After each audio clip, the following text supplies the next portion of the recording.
নমস্কার, আমি রম্য মাইতি। রম্য গল্পমালায় সকল শ্রোতাবৃন্দকে জানাই স্বাগত। আজকের গল্প রবি ঠাকুরের লেখা উলুখড়ের বিপদ।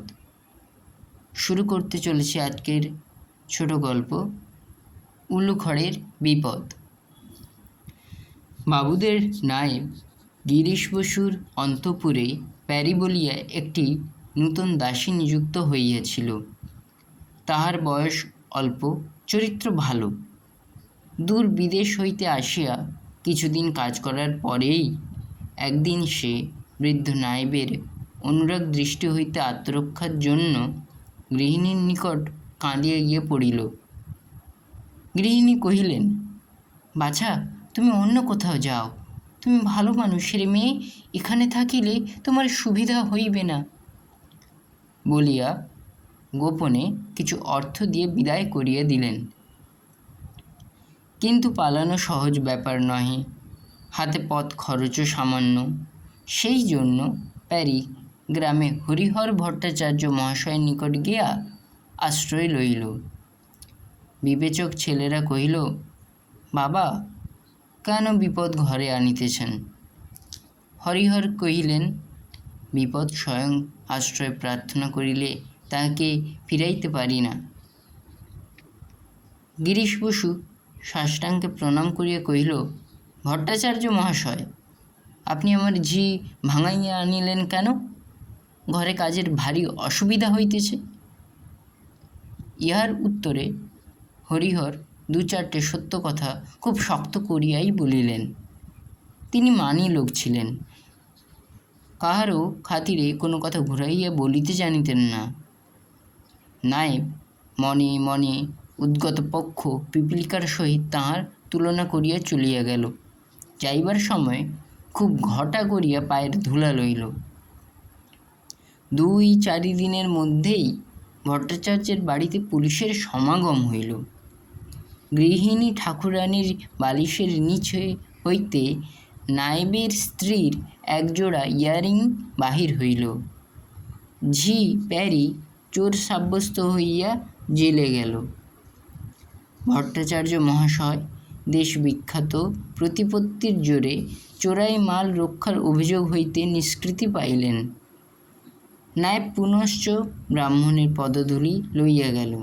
ব্রাহ্মণ বুঝিলেন হতভাগিনীকে তিনি আশ্রয় দেওয়াতেই প্যারীর সর্বনাশ ঘটিল।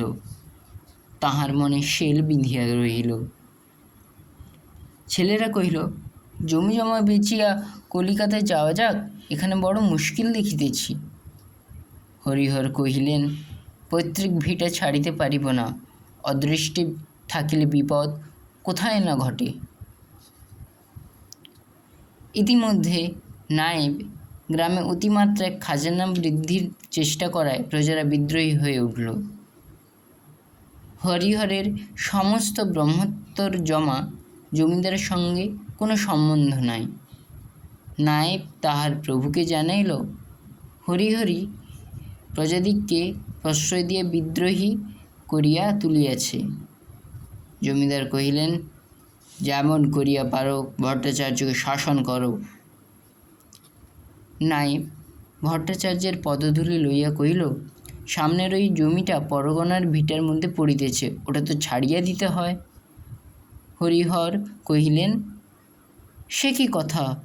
ও যে আমার বহুকালের ব্রহ্মত্র। হরিহরের গৃহপ্রাঙ্গণের সংলগ্ন পৈতৃক জমি জমিদারের পরগনার অন্তর্গত বলিয়া নালিশ রুজু হইল। হরিহর বলিলেন, এ জমিটা তো তবে ছাড়িয়া দিতে হয়। আমি তো বৃদ্ধ বয়সে আদালতে সাক্ষী দিতে পারিব না। ছেলেরা বলিল, বাড়ির সংলগ্ন জমিটাই যদি ছাড়িয়া দিতে হয় তবে ভিটায় টিকিব কী করিয়া? প্রাণাধিক পৈতৃক ভিটার মায়ায় বৃদ্ধ কম্পিত পদে আদালতের সাক্ষ্য মঞ্চে গিয়া দাঁড়াইলেন। মুন্সেফ নবগোপালবাবু তাঁহার সাক্ষ্যই প্রামাণ্য করিয়া মকদ্দমা ডিসমিস করিয়া দিলেন। ভট্টাচার্যের খাস প্রজারা ইহা লইয়া গ্রামে ভারী উৎসব সমারোহ আরম্ভ করিয়া দিল। হরিহর তাড়াতাড়ি তাহাদিগকে থামাইয়া দিলেন। নায়েব আসিয়া পরম আড়ম্বরে ভট্টাচার্যের পদধূলি লইয়া গায়ে মাথায় মাখিল এবং আপিল রজু করিল। উকিলরা হরিহরের নিকট হইতে টাকা লন না। তাঁহারা ব্রাহ্মণকে বারংবার আশ্বাস দিলেন, এ মকদ্দমায় হারিবার কোনো সম্ভাবনাই নাই।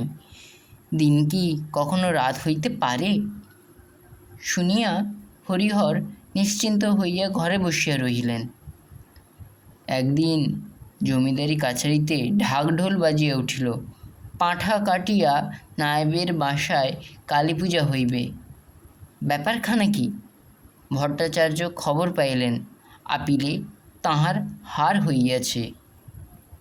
ভট্টাচার্য মাথায় চাপড়াইয়া উকিলকে জিজ্ঞাসা করিলেন, বসন্তবাবু করিলেন কি? আমার কি দশা হইবে? দিন যে কেমন করিয়া রাত হইল, বসন্তবাবু তাহার নিগূঢ় বৃত্তান্ত বলিলেন।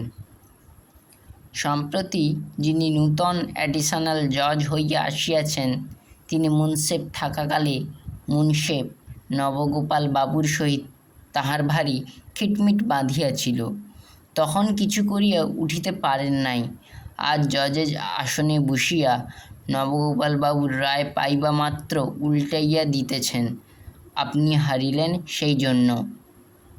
ব্যাকুল হরিহর কহিলেন, হাইকোর্টে ইহার কোনো আপিল নাই? বসন্ত কহিলেন, জজবাবু আপিলে ফল পাইবার সম্ভাবনা মাত্র রাখেন নাই।